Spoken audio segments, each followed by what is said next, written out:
Welcome, everyone, to In the Hot Seat. For our repeat viewers, thank you very much for joining again. For those that are new to the show, every 2 weeks we put industry experts and our customers in the hot seat for a lively discussion, debate, maybe a little discourse as we humanize the digital experience.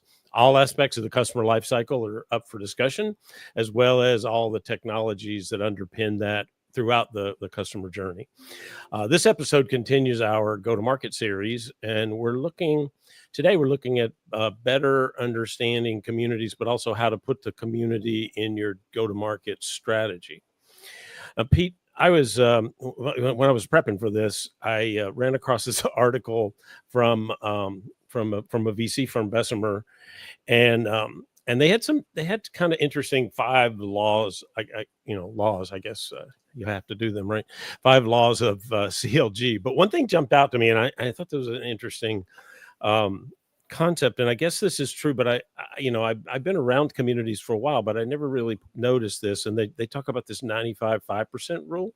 So apparently they think that the 5% minority of customers are usually the most vocal, usually when it comes to being both advocates and also not advocates. And they were talking about the fact that a lot of times those condemning the product and community often show up on other platforms as well. So it's kind of an interesting problem that the most engaged people is a very small number. And then, those power users, maybe you have to do something special or more with them. I mean, what do you think about that? Yeah, that's it. Well, it kind of aligns with marketing and advertising, the people who are most ticked off at you are the most vocal, and it's like 7 times or 8 times as vocal as the average, and so on. But the interesting part to me that you just said is tracking them down, like they're somewhere else, and or worse, there are many other places simultaneously, I could see where that would be part of my strategy. If I was running the community, is okay, well, we'd have to look beyond our community because our metrics are going to get impacted by where, customers are talking that we aren't. Certainly that sort of the voice of the customer data there would be critical to forming what tactics you're going to use to go after that problem. I mean, it's pretty, we talk a lot about managing the community, and you have to be, you have to manage it actively, that sort of thing, which makes sense to me. And, obviously my time at G2, I spent a lot of time worrying about that user community, reviewer community. But it is interesting to think about the fact that your most critical information, which frankly is information you need, right? Because you need to know if you have a product problem or you have a content problem or whatever the problem might be, right? Is often happening outside of your boundaries. So it's you have to have some sort of proactive way to look for that feedback, I guess, is the point. I wonder. So Dani, who we're going to bring on in a second, now is the leader of the Technology Exchange community at IBM. And the thing that's so different about that exchange versus other communities is that the participants have direct access to engineers. So I'm wondering if these other communities, because there isn't that sort of direct access, that they sort of take their problems other places because they're not being heard. But anyway, so let's bring Dani on. So Dani, aside from the role I just mentioned, he had similar roles at SAP, HP, Domo. He specializes in building and scaling global customer communities that drive business impact, and he's a frequent speaker at events like CMX Summit, Startup Grind, and he's also been a judge for the CMX Community Industry Awards. So welcome, Dani. Welcome, Dani. Good to see you. Guys. Good morning, good afternoon. Appreciate being here. Yeah, we really appreciate you joining. Obviously, this is an area of that you have deep expertise in, and we've talked about this a few times, community-led growth, that idea, but it definitely would be good, I think, for the audience to dig in a bit more. I'm curious though, just to get started, can you give us a little bit of context around, how do you define a community in the context of go-to-market strategy? Sure. So, if I'm going to go and ask 10 executives their definition of community, I'm probably going to get 10 different answers. And You get 12, actually. Or 12. And so I've been in the community world for quite a long time, as you mentioned, going back to the early days of the HP support forums in probably 2008. And what I've seen is that we're currently in a referral economy. So the B2C world has now impacted the B2B world. So if I'm an IT manager running SAP software at Fidelity, with all due respect, I don't want to be hanging out with the sales guys or the CSMs. I want to go talk to somebody like me, maybe the IT manager at Credit Suisse that has the same job running S/4HANA, and talk shop. So with that, the way that I see community is, how do you connect your customers to your employees, to your partners, to developers, to share knowledge? At the end of the day, in the B2B world, the number one motivation reason why people spend time in community, and again, this could be everybody from consumers who are crawling the content to passive engagement, once a month they're chiming in, to those power super users, is the same thing. They want to learn and grow with the brand. I don't want to be sent off to, some learning course that's going to, self-paced, whatever it may be. I want to go and hang out and talk shop and say, you know what, I'm busy. I want to get better at my IBM game. I want to become an expert in my field. I want to get more efficient at my day job. And the reason being is so that they can get recognized for being an expert in their field, get promoted, or get recruited across the street.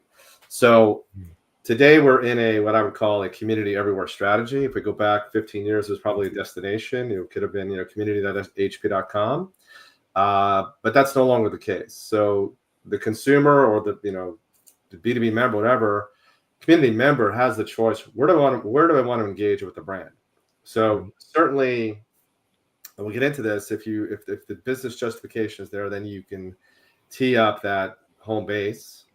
And again, there's lots of advantages to that because you control all the data. You know who the people are. You can connect it to your CRM. However, you need tools, for example, like Common Room is a really good one, which allows you to track the relevant conversations with your brand, whether that be in GitHub, Stack Overflow, X, LinkedIn, whatever, probably the top 3 to 5, YouTube. And in addition, you allow you to nurture those relationships, particularly with those top fans, those top 3 to 5 percenters. And then, of course, post-COVID era, we're seeing a huge thirst to get back to in-person events. And so the personas vary. You have people who are digital keyboard warriors and they want to be the recognized expert in your core home-based domain. However, not everybody's like that. You know what? I don't want to be engaged in there. I want to be showing up at user groups. I want to go have a beer with Pete. I want to go talk shop. And so it's really hard to do, but essentially tie the whole ecosystem together. Well, who's showing up at my events? Who's showing up at my webinars? Who's showing up at TechXchange conferences? Where are they in my stack? Are they a top 5 customer? Are they an emerging customer? Are they a prospect? And so forth. And if you tie it all together, then you can actually have a really good impact on the value community for the customer as well as for the brand. Interesting. So it sounds like the places of engagement, now that we're back to a world where we could go somewhere we can engage, is maybe bounce back even more towards all the different touch points. In other words, if you're building a community, it's not just inside your little community thing, it's all over customer touch points across all your activities. Yeah. And again, not every brand's able to do that. But again, I think that as you start to truly scale, bringing all those pieces together, and I've got the great opportunity now here at IBM to, we've got a variety of organizations and owners, tie those pieces together, because if you can do that well, it'll have a much better impact. Because then you can have, for example, a better, gamification strategy. You can start recognizing people for speaking at a user group or showing up at a webinar or presenting at the conference in a similar manner that you would for answering, 50 questions in the last quarter in your online community. Makes sense. Where does community fit in an organization like IBM? Oh, that's so I've kind of lived in pretty much every organization. I mean, I started out my journey in the HP support world, and our North Star KPI was support deflection, and we were very successful with that. When I went to Domo, Steve Wellen, our chief operating officer, had me in his org. So we had go to market, CSMs, support, education. all in the same family. Kaltura was part of marketing. And in SAP, it was actually Max Wessel, who was our chief learning officer. He brought all the pieces of community together under one roof because he knew, again, going back to my why do B2B professionals spend time, it's that learning journey. Today, actually, I'm part of the sales organization and the go-to-market team. And so it's actually quite interesting. At the end of the day, regardless of where you sit, you've got to get alignment with your immediate executive team because they're essentially enabling you to build and scale the community. But at the same time, regardless of where you sit, community drives value across the entire business. So it's a matter of, getting buy-in from your executive team first, so you can kind of keep the lights on in the group you're in, but then start looking at the value propositions, whether that be in marketing, whether it be in support, whether it be in education, whether it be in product. There's a value play across each of them, and it's a matter of, operationally capturing that value, showing it how it can drive a better experience for that executive, and also speak their language. If I start talking about support deflection, well, the product team doesn't really care about that. If I look at the product team, I'm like, well, I'm buried with 2,000 ideas and it's like 5,000 emails to go track them. You could have that going conversation in community. If it's marketing and the go-to-market team, they're going to worry about brand impact and leads and stars that are impacting influencers in the community at large that are influencing purchase decisions. So you need to know where you do sit and go from there. So would you say that I'm sorry, Michael, would you say that where the community is positioned within the organization is going to have a big impact on whether or not community has a revenue generation objective, or is that always present, or is it no, it's not. It's not always present, and again, you have to be delivering on the North Star KPI of your immediate organization first. So if it happens to be, and again, if you're standing up a brand new community, and the executive is saying, "Well, help me hit my revenue number the next quarter," that ain't going to happen. Community is about nurturing. It's really the post-sales customer. Right. I went through this in a previous role where. The GMs change, and the new GM was a CRO, basically saying that exact question. I said, we just launched the community. You got 1,000 great logos. They built their own listserv community, 1990s technology, and they're bitching about, pardon my French, what's going on. I said, you've got an incredible opportunity to nurture and grow this. I said, I'll start growing your revenue numbers another year ago. Right now, the immediate, from a progression, if you're launching, the quick wins are usually around support deflection.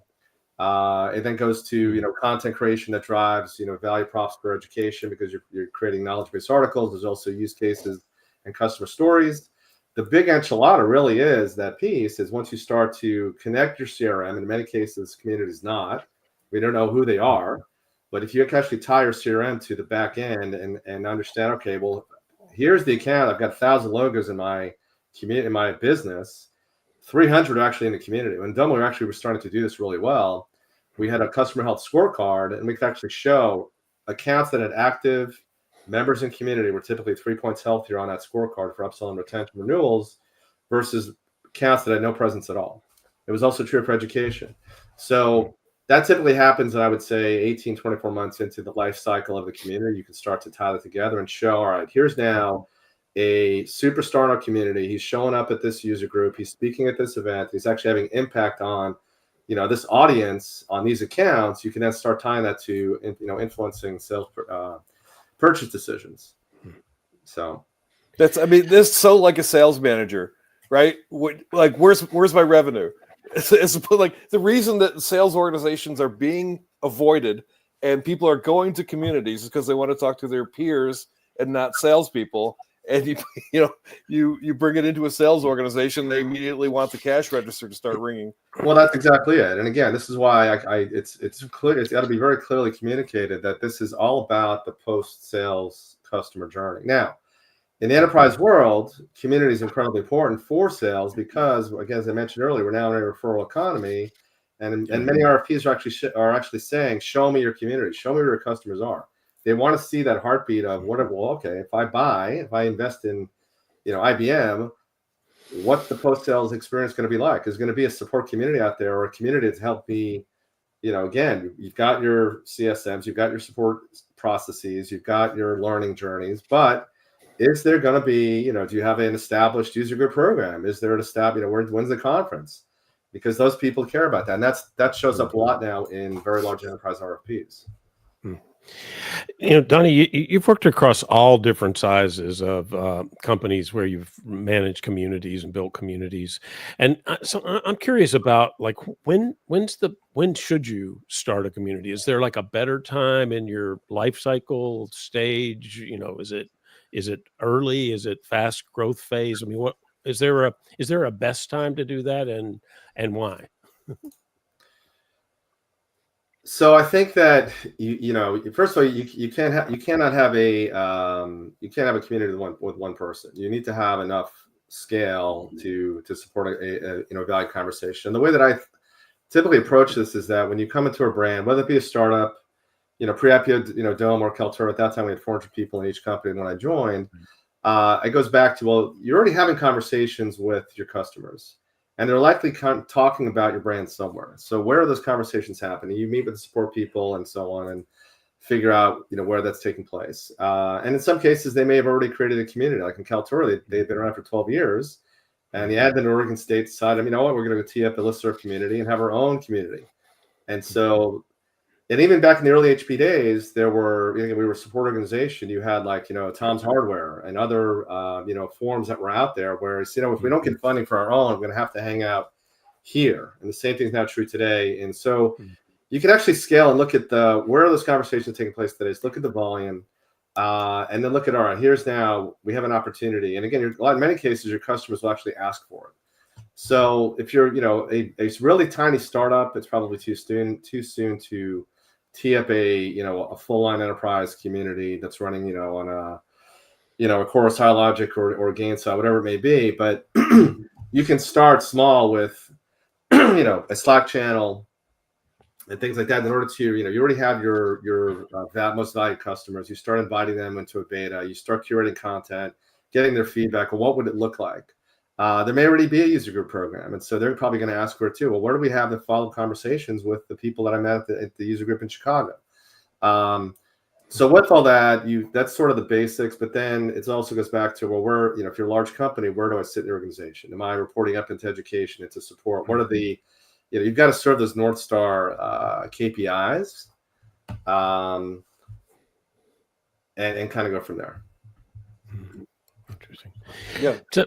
No, I just to follow up, because I'm just curious how this ties together. Because a lot of what you said, it does seem like that some of your North Star goals, purpose is tied to wherever that community sort of originated, right? So I'm just curious, what are the value propositions for company and then for people to join the community? Because I know for years we've talked about it has to be balanced value for value, or why would company invest in it, or why would people spend their time there? So how does that play out? Sure. So first and foremost, it's got to provide customer value, and it goes back to that yearning for professionals to connect with other professionals, like somebody like me.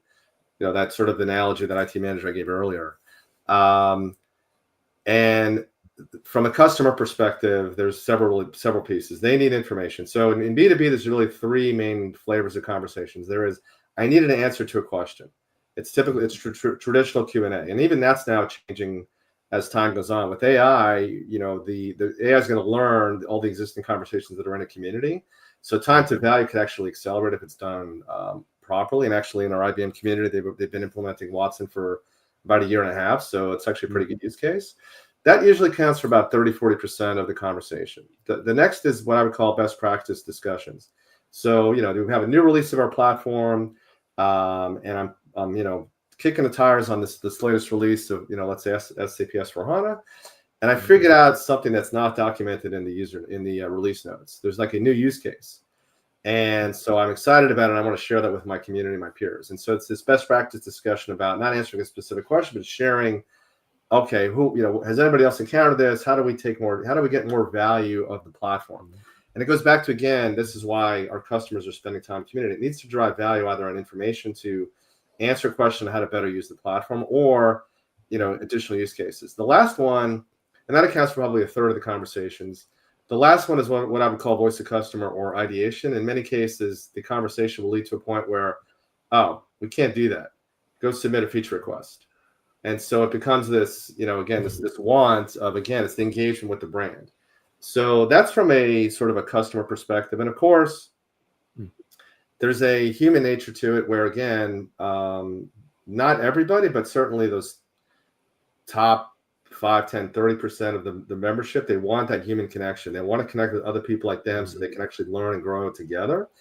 From the company perspective, I see kind of traditional there are 4 major pillars of value. The big one, again, which is pretty quick, is support deflection. So historically, large companies have phone, email, chat, remote control, and now AI. They're looking to reduce their support costs and their support contacts. You can make it easier for customers to Google search or do an AI search and find the information without contacting support. You can drive and measure deflection. The content that's created can actually reinforce your learning journey. So that becomes efficiencies for learning organizations to actually harvest content to make a better learning journey. So you're driving a better learning experience. And actually integrating community with learning is a huge opportunity. And having that more seamless, again, it helps those B2B professionals learn and grow with the brand. The other one, which I touched upon earlier, goes back, which is probably the biggest one financially, is the advocacy piece. And it's really hard to figure that out and tie it together to CRM. But once you've actually identified, these are my MVPs. And again, Salesforce from a marketing perspective does this really well with Trailblazer. These are my superstars and they're showing up. And so again, it serves marketing with customer stories. It serves the CSMs get it because they realize, oh my gosh, if I get my accounts involved in community, the chance for upsell retention is going to be improved. So you can then start looking at, big dollars based on their engagement in community. And the last one is around ideation and voice of customer, where they'll drive efficiencies for the VP of engineering. And it's not just about the gamification of the voting, but it's also who voted. What accounts are representing this idea? Is it the buddy of the CEO that went to college with him or her back in the day, and they have a small shop in wherever it may be that's with 5K or 5K in ARR, or is it my these 10 accounts that represent 10 or 30, $50 million in ARR? Now there's a dollar sign associated with the VP of engineering I can make a business decision now with data on investing in this idea.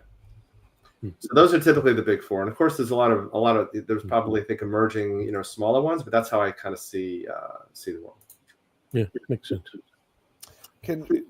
Dani, can you think of a go-to-market campaign or a product launch or something that in your past where that product launch was twice as successful or 50% more successful because of community involvement as opposed to ones where they weren't?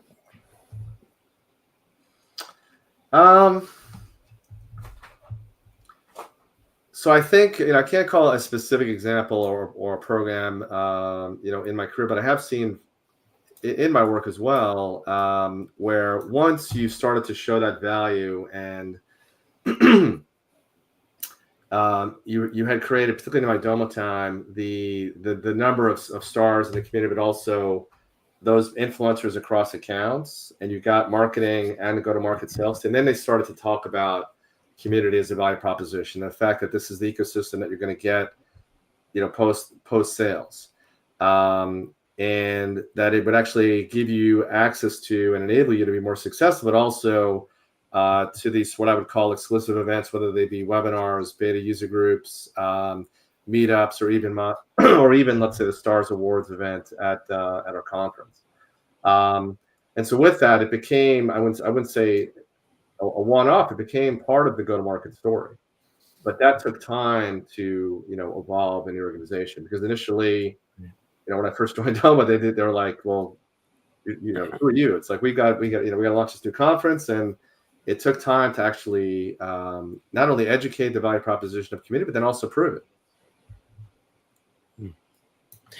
So we talked a bit about the sales connection, the go-to-market piece when it comes to community, but I just like to know, like, Do you see it fitting into some of those kinds of conversations in the revenue side? Like, does it shorten sales cycles, or could it reduce, customer acquisition cost, or like, is there some, what's the narrative around go to market and community led growth?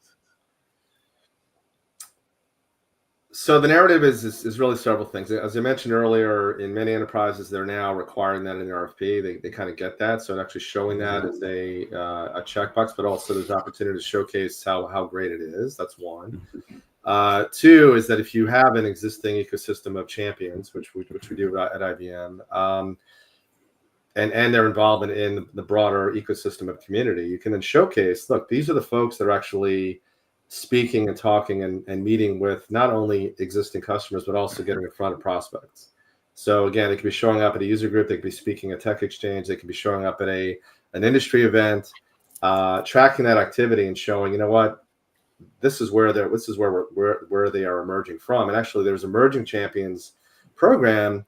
And again, many of those folks are originating in the broader community. So the go-to-market teams understand that, and they're always asking, well, I need more customer stories. I need use cases. I need to showcase. Where do I find these people? It's in the community. So more about validation really than anything. I mean, the biggest advantage there is the fact that they can see, like me, engaged in and happy with the product. That helps provide influence into the sales funnel. Yeah, of course. Well, again, when I describe, the kind of the basics of community to, anyone who's not even in the industry, if you're going to go buy a car, you're not going to go run down to the Ford dealership and say, hey, what should I buy? You're going to go, you're going to go call up Pete and say, hey, what do you think about this, this kind of car? Or you're going to talk to, to Susan about who knows appliances. And again, or you're going to look at Google reviews or Yelp or whatever that your traditional review of platform of choices and benchmark, or you're traveling and you look at Airbnb reviews and so forth. It's the same kind of thing. People want to have a trusted opinion and not a filtered sales pitch from the go-to-market team. So yeah, they're going to get the pitch anyway. At the end of the day, they want to be in that sort of safe space in their community and have that blunt conversation. Okay, well, how good is the release 8.4? How many resources is required? What is the security requirements? How long will it take me to train my team? Is it stable? Is it sustainable? All the above. Have that honest conversation. And then if they feel good about it and they have that relationship, and again, it goes back to, you guys have known each other for a long time. I'm going to tell it like it is. And you know what? We're spending X thousands of dollars on this. It's got these quirks, but you know what? It's actually delivering on the fundamentals. There you go.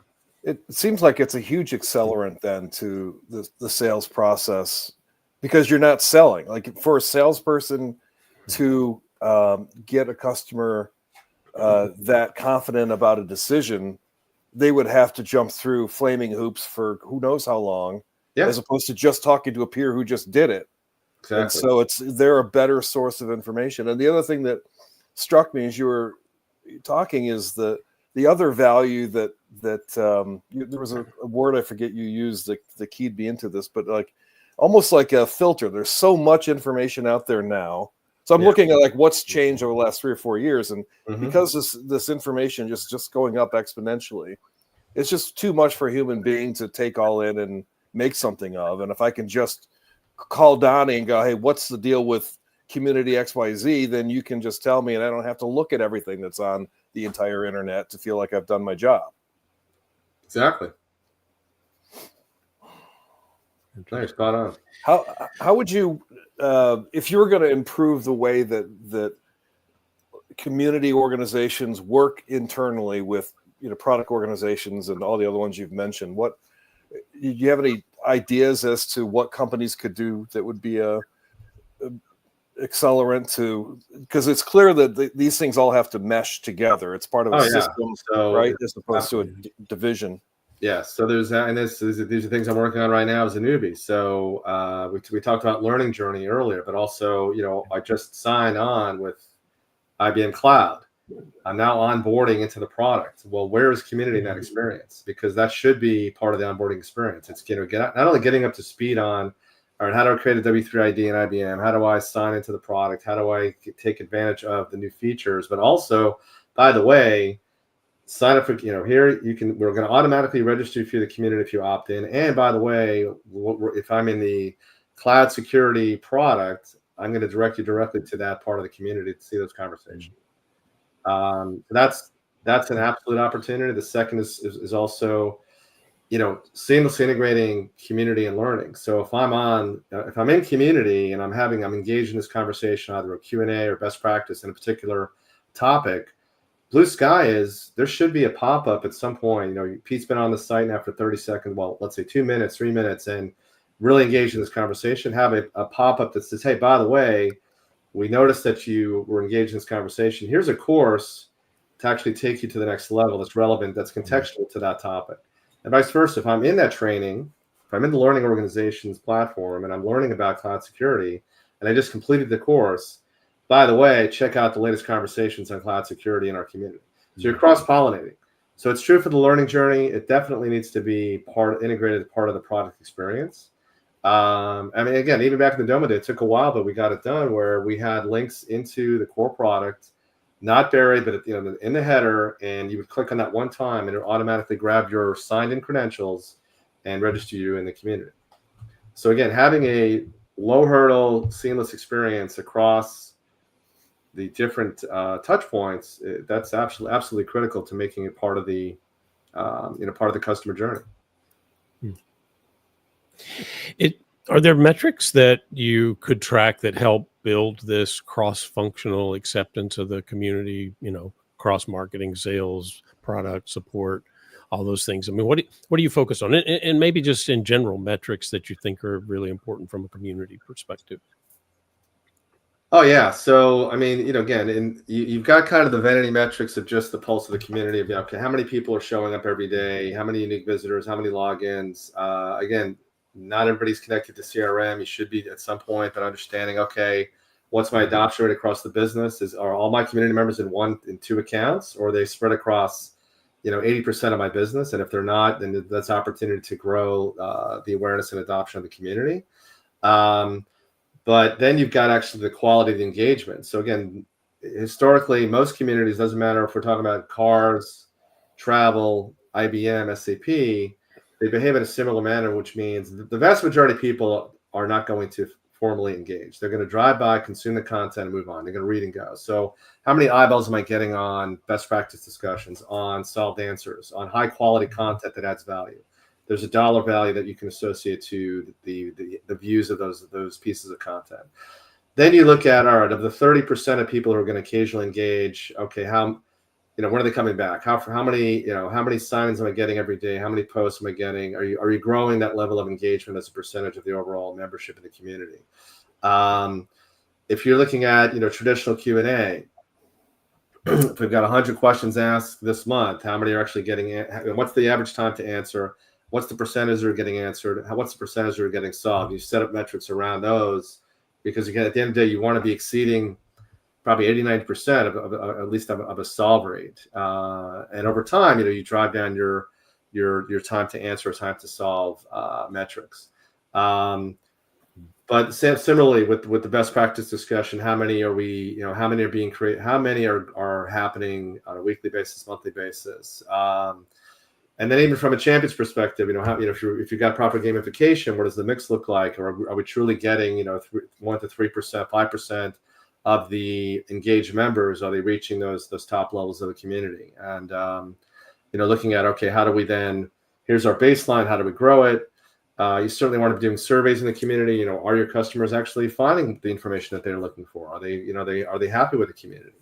On the voice of customer side, looking at, again, I think people have been trying this for a very long time, and they kind of comes and goes. But if you're able to kind of showcase that you're delivering on at least 10%, 15% of all the ideas that are out there, that's actually a solid metric. If you got to Salesforce or to Microsoft, they probably have thousands of ideas that have been out there for years that are just not getting done. It goes back to, again, having transparency with the community about how we're managing it, how are you going to do it, what's the expectation, and what's the criteria for us to address that. And then lastly, on the which is really hard to measure. We will do it kind of at the 5,000-foot level, but getting into the weeds on the champions or superstars or trailblazers, whatever brand you want to call it,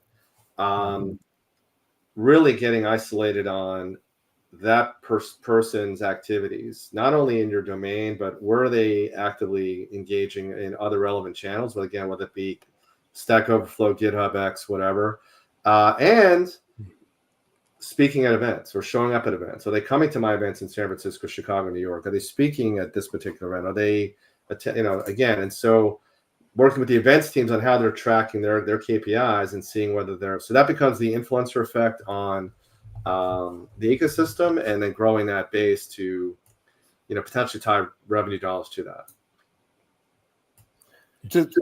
What strikes me, so we've got one of these MVPs that just has written a few comments so far in the chat, John Reed. John's voice is worth 10 or 50x of some regular person, like say Pete Smith. So is there like an understanding within the CFO ranks that there's a real value to John saying something about us as opposed to somebody else, or is it in the sales world, it's how many marketing qualified leads did I get this quarter? So everything's equal, and it's just numbers. How many calls did you do today? Numbers. But there's not this weighted sense of, in your experience, is that sort of a foreign concept to them, that all voices aren't created equal and we ought to be measuring it that way? I'm trying to tie this back to measurement and ROI, and do people see that? So I think that some get it and some don't, and it's my job to educate them on that. And so again, tying in, and again, understanding who are the industry influencers in my world. And so if John Reed is relevant to my business, then absolutely that person needs to know, how do we get John involved in the conversation? How do we get John, speaking at our events? How do we get John an intro to exactly that's relevant to us, not only to him, but also to us, and showcase that? Because then again, it becomes an influencing opportunity. And that's kind of pointed out earlier, not everyone's going to be a digital keyboard warrior in our core domain. They may be showing up elsewhere. And so if they're having a voice in LinkedIn or in Stack Overflow, and it's pretty loud and it's important, and we have sort of a light relationship, but we need to deepen that relationship. And so figure out how do you go about and do that? Who knows John? Who can get me an intro? How do we then showcase that and make it more interesting for him, but also for us?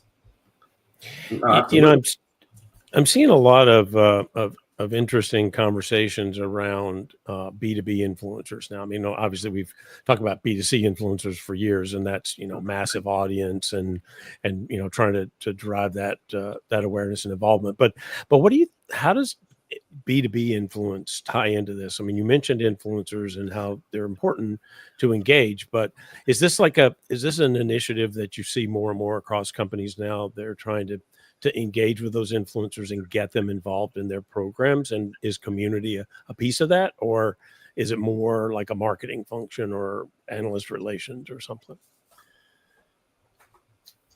I think as a whole, it's probably more disparate than it is connected.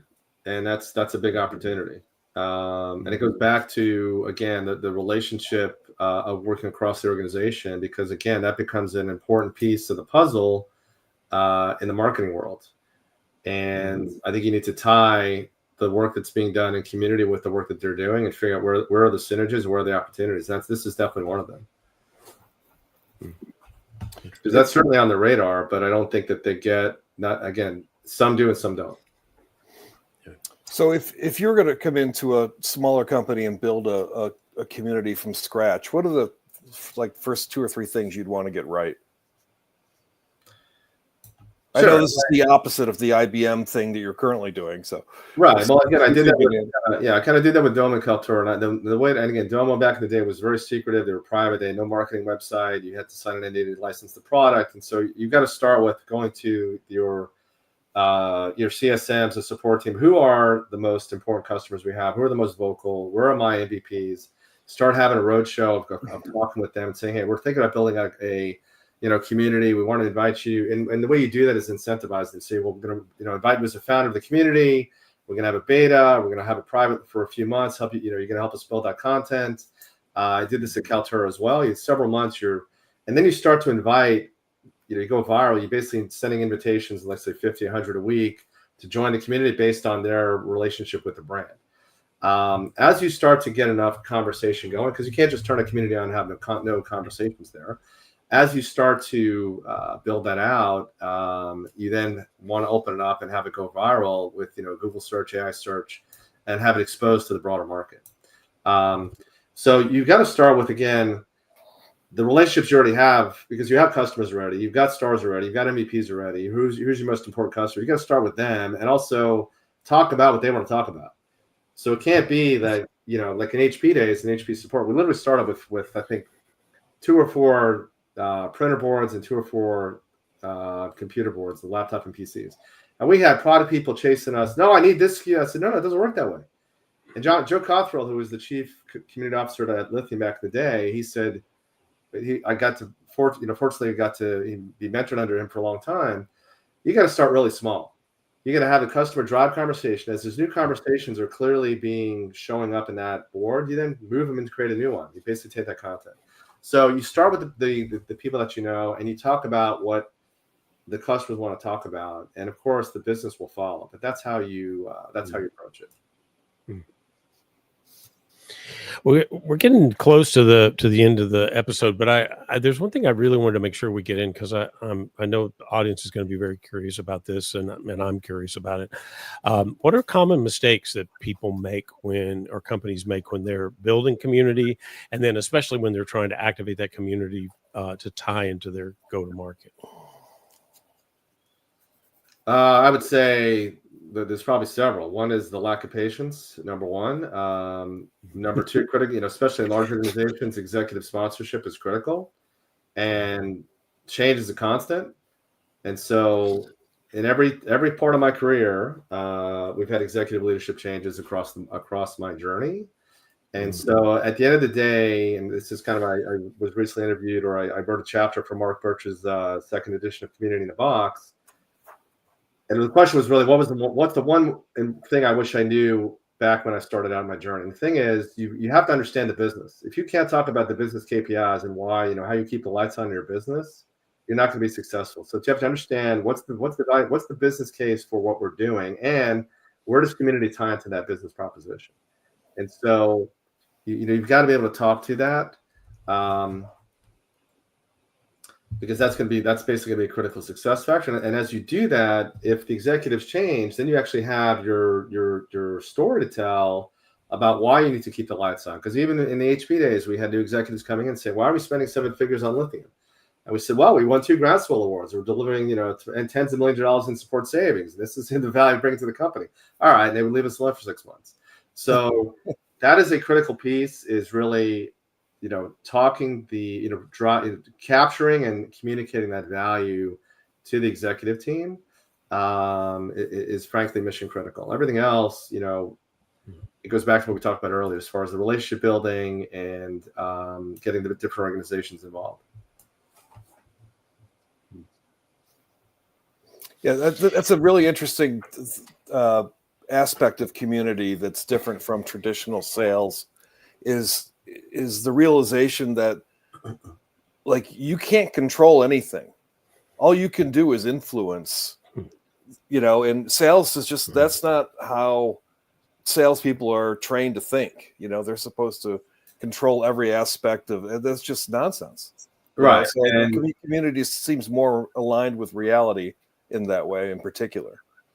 It is. And again, it goes back to the decision points around, standing up or not standing up in community, because at the end of the day, you cannot control what the customer wants to talk about. So if you don't have that space, they're going to talk about you anyway. Right. You got to show up where they're at. Right. So it still goes back to the same. Okay, well, it's about the customer relationship. It's about the brand value. It's about, how are we managing our relationship with our core accounts and also our prospects. So it's very much tied to go to market. Yep. Great. Well, thank you so much for being on here, Dani. That's all the time we have for this today. Thanks, you have survived the hot seat. Congratulations. Coming back. If you think you have what it takes to be in the hot seat, let us know. We'd love to hear from you.